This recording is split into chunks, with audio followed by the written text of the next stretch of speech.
저도 참 이렇게 세례식을 베푸는 날이 정말 또 1년 중에 또 기쁘고 감격스럽고 감동적인 순간이 아닐 수가 없습니다. 아까 우리 시완이가 유아 세례를 받을 때에 저를 똑바로 쳐다보더라고요. 그 순간에. 그래서 그 아이의 눈빛을 보는 순간 내가 더 진심으로 더 기도하면서 간절히 또 세례를 베풀어야 되겠구나, 또 이런 마음이 들거든요. 한 영혼이 구원받고 변화되는 것, 여러분 그것이 얼마나 하나님 앞에 큰 기쁨이겠습니까? 오늘도 그 기쁨 변치 않고 믿음으로 승리하시는 저와 여러분이 되시기를 주의 이름으로 축원합니다.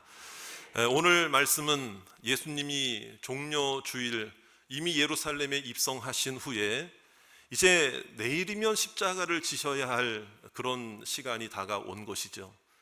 그래서 제자들과 함께 마지막 식사를 하시면서 고난을 말씀하시고 십자가를 말씀하시는 거죠. 근데 제자들은 깜짝 놀라며 혼란스러워했습니다.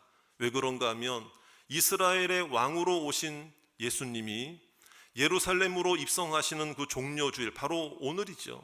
종려주일 예루살렘으로 입성할 때에 왕궁으로 들어가시고 로마 군대를 물리치실 걸로만 생각했는데 그냥 정치적인 왕으로만 생각한 거예요. 그런데 예수님이 갑자기 십자가를 말씀하시고 죽는다는 고난을, 죽는다는 것을 말씀하시고 내가 너희를 떠나야 될 거라고 말씀하시니까 제자들은 혼란스러웠던 거예요. 그게 근심이 된 거죠. 예수님이 그것을 아시고 제자들에게 말씀하십니다. 너희가 지금은 근심하지만 오히려 기쁨이 되리라 그랬습니다. 그러니까 제자들은 근심할 수밖에 없었죠. 왜 근심할 수밖에 없었느냐? 이게 자신의 기대감대로 되지 않으니까 사람들은 근심하거든. 내 기대와는 다른 상황이 펼쳐지면 근심하는 거예요. 여러분들도 한번 생각해 보세요. 나의 기대와는 다른 거. 자, 그 다음에 내가 궁지에 몰리게 되는 거예요. 그리고요, 제자들이 예수님이 왕이 되지 못하고 또 뭐 왕궁으로 안 들어가시고 예수님이 죽으신다고 그러니까 뭐 예수님 생각하느라고 안쓰러워서, 여러분 예수님 생각했기 때문에 제자들이 근심한 걸까요? 여러분 절대 그렇지 않아요. 예수님이 죽게 된다면 나도 궁지에 몰려 예수님을 따라다닌 나도 혹시 죽임을 당하는 것은 아닐까? 이러한 그 마음의 부담감이 그들에게 근심이 된 거예요. 예수님이 이 땅에 오신 목적과 이유를 잘 알지 못했던 거죠. 그러니까 예수님께서 말씀하신 게 뭐냐면, 내가 조금 있으면 나를 못 볼 것이고 또 조금 있으면 보리라 하는 말 때문에 근심하느냐? 뭐 그 말이 몰라서 근심하느냐? 예수님은 아신 거예요. 예수님의 그 모습이 자신들의 기대감과는 멀어지는 그 모습 때문에 자신들도 근심하고 있다는 것을 예수님이 모르실 리가 없죠. 그래서 예수님은 오늘 중요한 말씀을 하시는데, 저를 따라합시다. 지금은 너희가 근심하나. 그렇습니다. 지금은 너희가 근심하지만 오히려 그 근심이 뭐가 되리라? 기쁨이 되리라. 그렇게 말씀하셨어요. 그럼 여러분 이게 무슨 말일까요? 그리고 지금은 보지 못한다는 말은 무엇이고 또 조금 있으면 보게 될 거라는 말이 무엇일까요? 그럼 본다는 말입니까? 안 본다는 얘기입니까? 그리고 지금 근심이 기쁨으로 된다고 그랬는데, 그러면 여러분 반대로 생각하면 지금 기쁨도 근심으로 얼마든지 바뀔 수가 있잖아요.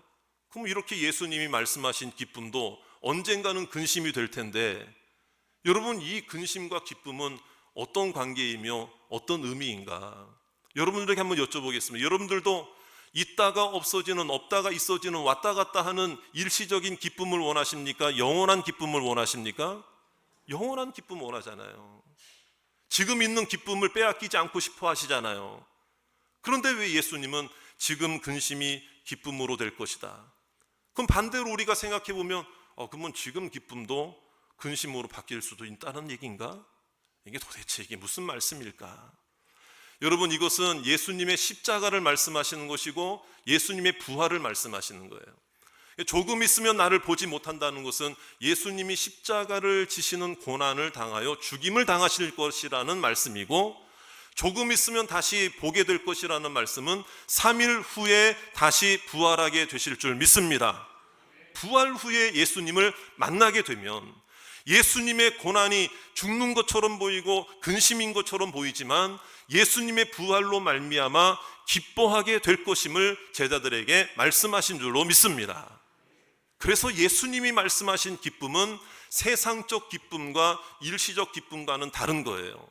그러면서 제자들에게 강조하신 말씀이 무엇인가? 오늘 20절에 있는 말씀입니다. 20절 말씀에 보시면 우리 같이 한번 읽어보겠습니다. 시작. 내가 진실로 진실로 너희에게 이르노니 너희는 곡하고 애통하겠으나 세상은 기뻐하리라.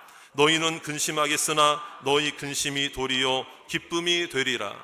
예수님이 죽으심으로 말미암아 너희들은 곡하고 애통해 하겠지만 예수님의 죽으심은 세상을 구원하는 것이니 세상이 진정한 기쁨을 얻게 될 것이며, 너희가 지금은 나를 보지 못하게 될지라도 내가 3일 만에 부활하여 다시 너희를 보게 되면 그것은 부활의 기쁨이요 영원한 기쁨이요 완전한 기쁨이라는 거예요. 할렐루야.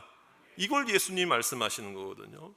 그래서 21절에 그런 비유로 말씀하시잖아요. 여자가 아이를 잉태하는데도 고통이 따르고 출산하는데도 고통이 따르는데, 그 아이를 얻고 그 아이를 만나게 되었을 때는 이 출산의 기쁨으로 말미암아 그동안 겪었던 고통은 다 가리워지게 된다. 이것을 말씀하시는 거잖아요. 이것은 뭐 단순히 아이 출산을 가지고 말씀하신 것이 아니라 그 이유가 있어요. 아이가 태어난 것은 생명을 하나님이 선물로 주신 거잖아요. 우리가 예수 믿고 구원받고 천국에 가는 것도 생명을 구원을 선물로 받은 것입니다. 할렐루야.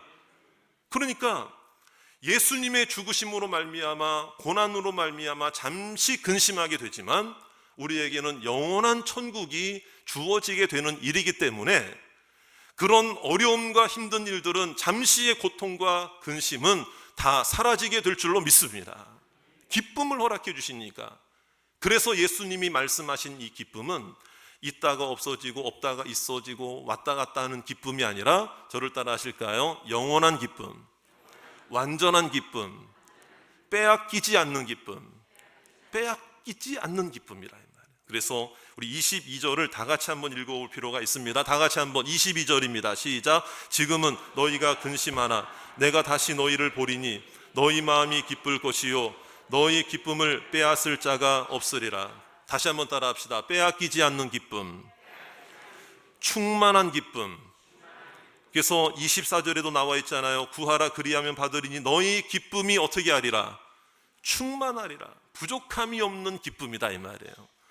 예수님이 말씀하신 기쁨은 지금 기쁨이 또 언젠가는 근심으로 바뀔 그 근심이 될 기쁨이 아니고, 빼앗기지 않는 기쁨, 바뀌지 않는 기쁨, 영원한 기쁨, 완전한 기쁨, 여러분 부족하지 않은 기쁨, 완전한 영원한 기쁨이라는 것을 믿으시기 바랍니다. 그럼 이거는 세상에 이런 기쁨이 있어요 없어요? 이런 영원한 기쁨이 이 세상에는 있어요 없어요? 없단 말이에요. 그런데도 이 말씀을 하시는 이유가 뭐냐? 여러분 그것은 예수님의 이름에 그 근거가 있습니다. 그러면서 갑자기 화제를 기도를 잘해라, 기도해라, 이런 걸로 예수님이 바꾸시는 것처럼 바꾸는데, 우리 한번 23절, 24절에 보세요. 이제는 너희가 무엇이든지 아버지께 구하는 것을 저를 따라 합시다. 내 이름으로. 그 다음에 24절에 보세요. 24절도 한번 읽어볼게요. 우리 시작. 지금까지는 너희가 내 이름으로 아무것도 구하지 아니하였으나 구하라 그리하면 받으리니 너희 기쁨이 충만하리라. 할렐루야. 이게 무슨 말인 줄 아세요? 그러면 기도할 때 뭐든지 기도할 때 예수님의 이름으로 기도하면 응답받겠구나. 돈 문제든 건강 문제든 자녀 문제든 그거 맞아요. 당연히 우리가 기도할 때는 누구의 이름으로 기도합니까? 예수님의 이름으로 기도합니다. 하지만 오늘 이 말씀은 기도 응답에 대한 부분도 물론 포함되어 있겠죠. 하지만 여러 가지 문맥상 오늘 이 말씀 영원한 기쁨을 말씀하시면서 왜 내 이름을 얘기한 줄 아세요? 이게 뭐냐면요, 이렇게 생각을 하셔야 돼요. 예수님의 이름으로만 구할 수 있고 예수님의 이름으로만 받을 수 있는 것이 뭘까를 생각해 보세요. 돈입니까? 이 세상 명예입니까? 사회적 지위입니까? 성공입니까? 건강입니까? 여러분, 그거는요, 예수님 안 믿는 사람들에게도 이루어져요, 안 이루어져요? 이루어지죠. 근데 오늘 왜 기도 응답을 말씀하시면서 내 이름을 강조하시는 줄 아세요? 예수님의 이름으로만 구할 수 있고 예수님의 이름으로만 받을 수 있고 예수님의 이름이 아니고서는 얻을 수 없고 받을 수 없는 유일한 기쁨이 있는데, 그 기쁨이 뭐냐? 여러분, 천국의 기쁨입니다. 구원의 기쁨입니다.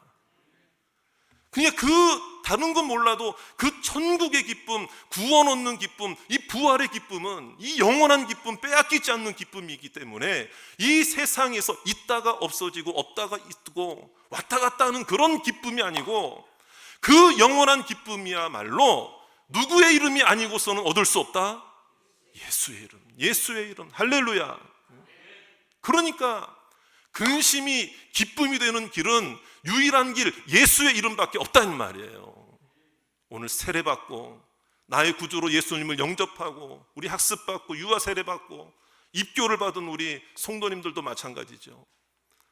여러분, 있다가 없어지고 없다가 있어지는 그런 반복적인 이 세상의 알량한 그 기쁨에 나의 인생을 맡기는 게 아니라 예수님의 이름이 아니고서는 얻을 수 없는 그 영원한 기쁨, 천국의 기쁨을 나에게 주신 줄로 믿고, 지금 잠시 힘들고 어려워도 영원한 기쁨으로 예수님의 이름으로 천국의 소망과 천국의 기쁨으로 이겨내시는 여러분들 되시기를 주의 이름으로 축원합니다.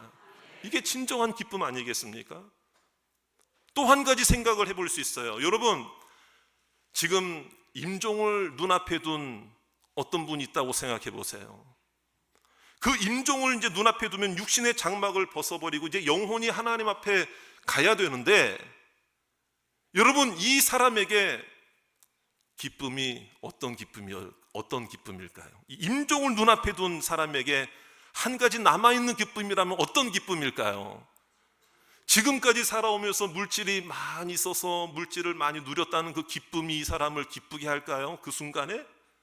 내가 사회적으로 지위를 얻고 높은 위치에 올라가고 떵떵거리며 살았다는 게 이 사람에게 영원한 기쁨으로 그 순간에 남아있는 기쁨이 될까요? 이 사람을 기쁘게 만드는 기쁨이 될까요? 그게 아니죠. 내가 육신의 장막을 벗고 내 영혼이 하나님 앞에 가게 되었을 때 천국의 소망이 기다리고 있고 천국의 영생이 기다리고 있고 천국의 기쁨이 그에게 완전한 기쁨이요, 유일한 기쁨이요, 변하지 않는 기쁨이요, 빼앗기지 않는 유일한 기쁨이 되는 줄로 믿습니다. 그거 우리가 놓치지 말자는 거죠. 고대 이스라엘의 지혜서가 있어요. 성경은 아닙니다, 물론. 그러나 이제 성경을 어떻게 주해하고 주석하고 뭐 여러 가지 그 이야기들이 담겨져 있는 미드라시라는 그런 고대 지혜서가 있습니다. 근데 거기에 내용에 보면 이런 내용이 나와요. 다윗 왕 아시죠? 다윗이 어떤 그 반지를 하나 만들고 싶은 거예요. 반지를 하나 만들고 싶어요. 그게 어떤 반지냐 그랬더니요, 전쟁에서 이겼어요. 그래서 막 내가 기뻐. 그런데 이 기쁨을 가지고 있다 할지라도 이겼으니까 그런데 자만하면 안 되잖아요. 그래서 기쁨이 있더라도 그 기쁨 때문에 자만하지 않도록 그 반지에 어떤 글귀를 새기고 싶었던 거예요. 그래가지고 세공인에게 반지를 부탁하면서 반지 하나를 만들면서 이 반지에다가 꼭 어떤 글귀를 좀 새겨달라. 그리고 반대로 절망의 순간을 내가 만났을 때에도 그 반지에 있는 글귀를 보면서 내가 그 절망에서도 이겨낼 수 있도록 하기 위한 글귀를 하나 좀 새겨달라. 근데 반지 만드는 사람에게 있어서는 반지 만드는 거 쉽겠죠. 근데 어떤 글귀를 넣어야 할지는 너무나 어려운 거예요. 저도 그걸 보면서 조금 좀 그렇더라고. 왜냐하면 아니면 자기가 좀 가르쳐 주지 뭘 좀 새겨달라고. 물론 다윗 왕도 모르니까 그런 부탁을 했겠죠. 그러니까 이 사람이 골똘히 생각하는 가운데도 얼른 그 글귀가 떠오르지 않는 거예요. 도대체 무슨 글귀를 써야 똑같은 말인데 기뻐할 때 자만하지 않도록, 반대로 절망인 순간에도 힘을 내도록 어떤 글귀가 좋을까? 그러다가 자기가 해결 못하니까 다윗 왕의 아들이 누구예요? 솔로몬이죠. 솔로몬한테 가가지고 그런 얘기를 한 거예요. 그랬더니 솔로몬이 지혜의 사람이잖아요. 딱 한 문장을 정해주는데 이야기를 하는데요, 올컨이 그거구나. 그게 뭐냐? 어떤 말입니까? 저를 따라 합시다. 이 또한 지나가리라. 네. 이거예요. 그래서 그 반지의 글귀를 그렇게 새겨가지고 다윗 왕에게 주었다는 이야기예요. 솔로몬의 이야기가 뭐냐면은 기쁨을 만났을 때에도 이 또한 이 기쁨도 영원하지 않으니까, 이 기쁨도 영원하지 않으니까 너 지금 한 번 이겼다고 자만하지 말아라, 이거잖아요. 그리고 절망스러울 때 이 글귀를 또 읽으면서 영원한 절망은 없잖아요, 이 세상에. 그러니까 또 하나님의 은혜로 이겨낼 것을 믿으라는 뜻에서 이 또한 지나가리라. 제가 그걸 보면서 맞구나. 이 세상에서는 영원한 기쁨도 없고 영원한 절망도 없잖아요. 그러니까 하나님 앞에 늘 겸손하게 믿음으로 살아가면서 하나님께 맡기는 삶이 되어야 되잖아요. 그런 것처럼 여러분, 우리의 삶이라는 게 영원한 기쁨은 이 세상에 없어요. 그러나 유일한 기쁨, 영원한 기쁨 분명히 우리들에게 있는데 그것이 바로 예수의 이름으로 주시는 구원의 은혜입니다. 천국의 소망입니다. 천국의 기쁨입니다. 그것을 우리들에게 알려주시는 거죠. 그래서 오늘 우리가 근심이 기쁨이 되는 길 하나밖에 없어요. 구원의 감격 속에 기쁨을 회복하시길 바랍니다. 첫사랑을 회복하시기 원합니다. 천국의 소망을 붙드시길 원합니다. 천국의 기쁨으로 근심이 변하여 영원한 기쁨으로 승리하시는 저와 여러분들이 되시기를 주의 이름으로 축원합니다. 저를 따라하겠습니다. 흔들리지 않겠습니다. 영원한 기쁨 붙들겠습니다. 절망하지 않겠습니다. 자, 믿음으로 기쁨으로 인내하시고 승리하시는 진정한 영원한 기쁨의 하나님의 백성들이 다 되시기를 주의 이름으로 축원합니다.